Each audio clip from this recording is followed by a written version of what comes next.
All right, so today we're going to unpack a really powerful theological argument from a source called Philadelphia. It's a perspective that really challenges modern ideas of identity by asking a pretty simple question. Who truly owns your body?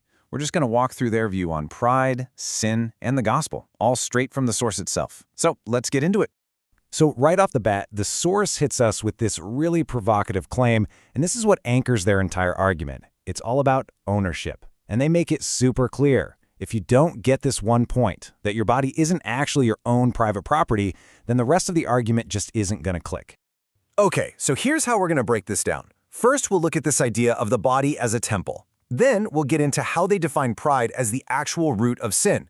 After that, we'll explore what the source calls a conflict between two opposing religions, unpack its take on grace and judgment, and then we'll wrap it all up with what the source calls its final truth. All right, first up, the body. And the source comes at this from a really specific angle, completely reframing its purpose by focusing on just one thing: ownership. From this theological standpoint, this isn't some philosophical idea. It is the starting line for absolutely everything else. So to back this up, the source points directly to this passage from 1 Corinthians, and here's the key part. They argue this is not a metaphor. They're presenting this as a literal statement of ownership, like a bill of sale. God bought the body, so it belongs to Him, period. And this really gets to the core of their whole message. From their point of view, the entire gospel starts right here, with this idea of divine ownership. So what does that mean for sin? Well, they frame any sin as an attempt to take back ownership of a life and a body that, according to them, you don't even own anymore. Okay, so that leads us right into our next section, where we're going to see how this whole ownership idea completely reframes what sin even is. The source gets really specific here with words like abomination and pride, basically arguing that we've kind of lost the plot on what those words originally meant in the Bible. Yeah, the text makes a really crucial distinction here. It brings up this Hebrew word toeva. You often see it translated as abomination, and makes the case that it was never, ever used to devalue a person. Instead, it was a label for actions, for practices that mess with or defile God's established holy order. And to prove this point, the source lists a bunch of other things the Bible calls toeva, things like idolatry, injustice, even false worship. You see the pattern? The argument is that the focus is always on the practice, on the action that breaks the covenant with God. They're really hammering home that distinction between the person and the act. So, if it's not about these specific actions, what's the real root of sin? According to the source, it's not any one thing you do. It's pride. And they have a very specific definition for pride. It's when you put yourself on the throne and declare that you are the ultimate moral authority. And they say this leads to a predictable four-step fall, ending with the body becoming an altar to the self. All right, so this all builds up to what the source sees as a massive conflict. And they're not talking about a culture war or a political debate.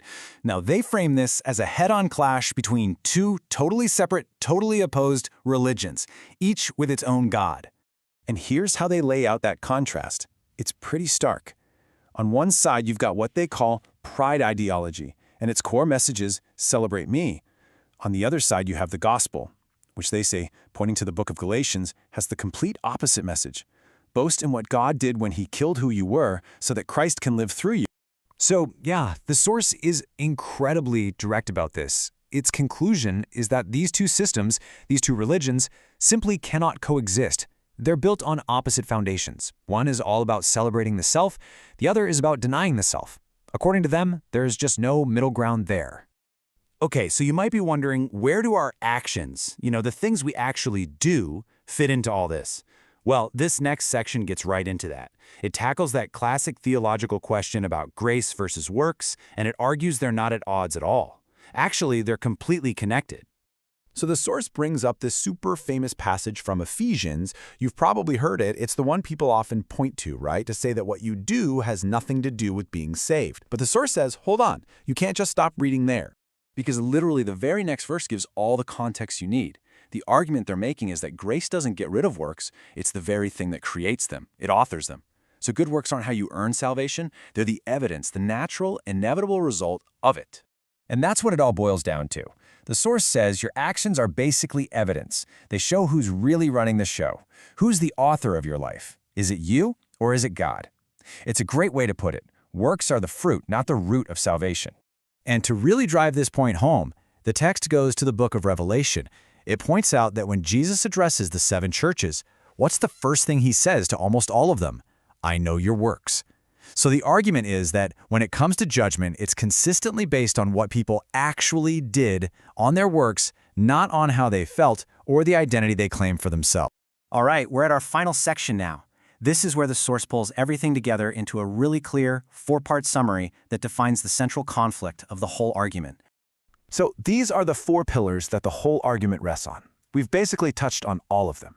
First, God loves people. Second, God judges actions. Third, God owns the body. And fourth, because of that, God is the one who authors a believer's works. You can see how it all connects back.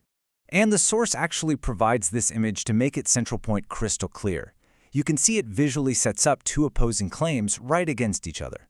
On one side, you have God's claim, you are mine. And on the other, you have what the source calls pride's claim, I am my own.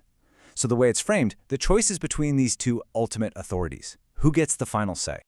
And at the end of the day, that's what this entire argument boils down to, this fundamental conflict over ownership. And so this source leaves us with one final, really provocative question to think about. What does it actually mean for a body or an identity or a whole life to truly be one's own?